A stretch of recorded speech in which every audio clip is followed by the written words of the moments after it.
नाममात्र भाड्याने कोट्यवधींचा भूखंड हा घशात घालण्याचा प्रकरण एक लातूरमध्ये समोर आलेला आहे। मुंबई, औरंगाबाद यासारख्या ठिकाणी सुद्धा अशीच काही प्रकरणं झाल्याची शंका वर्तवली जाते। सध्या हे औरंगाबाद खंडपीठामध्ये या प्रकरणी सुनावणी सुरू आहे। मात्र या निमित्ताने राजकीय नेते आणि बिल्डर्स यांच्यामधले लागे बांधे हे पुन्हा एकदा समोर आलेले आहेत। पाहूया त्याच संदर्भातला हा विशेष रिपोर्ट। 1 रुपयात कोट्यवधींची जमीन, तीही लातूर, कोल्हापूर, पुणे आणि मुंबईतही। 1995 मध्ये युतीच्या काळात नितीन गडकरी रस्ते मंत्री असताना एक प्रस्ताव झाला, पण विलासरावांच्या काळात काँग्रेस आणि राष्ट्रवादी काँग्रेसनं त्याचा लाभ घेतला। चक्क 1 रुपयाच्या वार्षिक भाडेपट्ट्यावर थेट 99 वर्षांसाठी जमीन बिल्डरच्या ताब्यात देण्याचा। लातूरच्या जिल्हा कोर्टासमोर सरकारची 202 कोटींची 2.25 एकर जमीन आहे। मार्च 2012 ला रस्ते विकास महामंडळाने ही जागा बीओटी तत्वावर विकसित करण्यासाठी निविदा काढली। ही जमीन केवळ 1 रुपया वार्षिक दराने 99 वर्षांसाठी काँग्रेस कार्यकर्त्यालाच मिळाल्याचा दावा आहे। याच ठेकेदाराला ती जागा मिळावी यासाठी काय झालं, नेमकं कसं ते सगळं मॅनेज करण्यात आलं? दुसरं कोणी टेंडर भरलंच नाही। यांच्यात जे कंपन्या होत्या ना त्यांनीच त्यामध्ये पार्टिसिपेट केलं आणि बाकीचे जे एकाच माणसाच्या कंपन्या होत्या किंवा त्याच्या सांगण्यावरून जे काही बाकीचे त्याचे मित्र असतील ते रिंग केलेली आहे। थोडक्यात मालपान आणि महाग विरुद्ध साईडला दक्षिण दिशेला कॉम्प्लेक्स केले, तिथली दुकान विकली त्यांनी। ऑफ द रेकॉर्ड 13,000 रुपये स्क्वेअर फुटान दुकान विकली।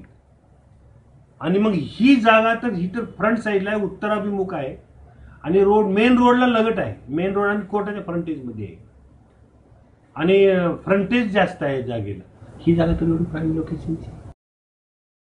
करारावेळी व्यवहार ठरला 5,387 चौरस मीटरचा, पण प्रत्यक्षात 8,013 मीटर जमिनीचा ताबा देण्यात आला।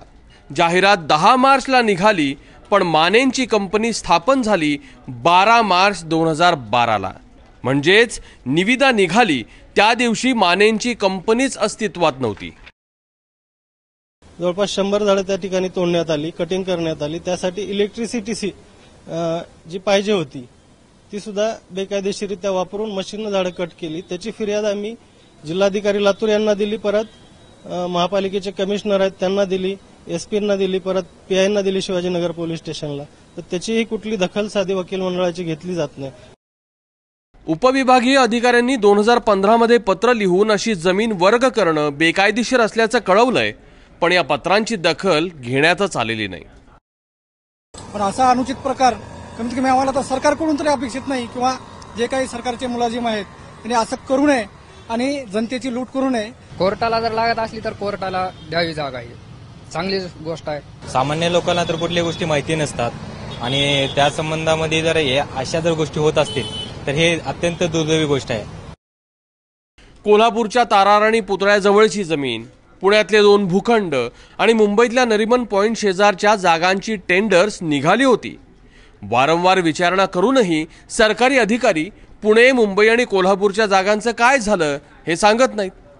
लातूरच्या प्रकरणाची अंतिम सुनावणी औरंगाबाद खंडपीठात सुरू आहे। महाराष्ट्रातल्या प्रेक्षकांनाही सांगायला पाहिजे की ते जे कोणी कॉन्ट्रॅक्टर आहेत काँग्रेस पक्षाशी संबंधित असलेले, त्यांची बाजू जाणून घेण्याचा आम्ही जवळपास 8 महिन्यापासून प्रयत्न करतोय, परंतु 8 महिने झालं ते कॅमेऱ्यासमोर काहीही बोलायला तयार नाहीयेत। त्यांचं एकच म्हणणं आहे की न्यायालय जे होईल ते आम्ही पाहू। माझा सहकारी निशांत भद्रेश्वर आणि कॅमेरामन निलेश शेवाळे, समीर राहुल कुलकर्णी, एबीपी माझा, लातूर।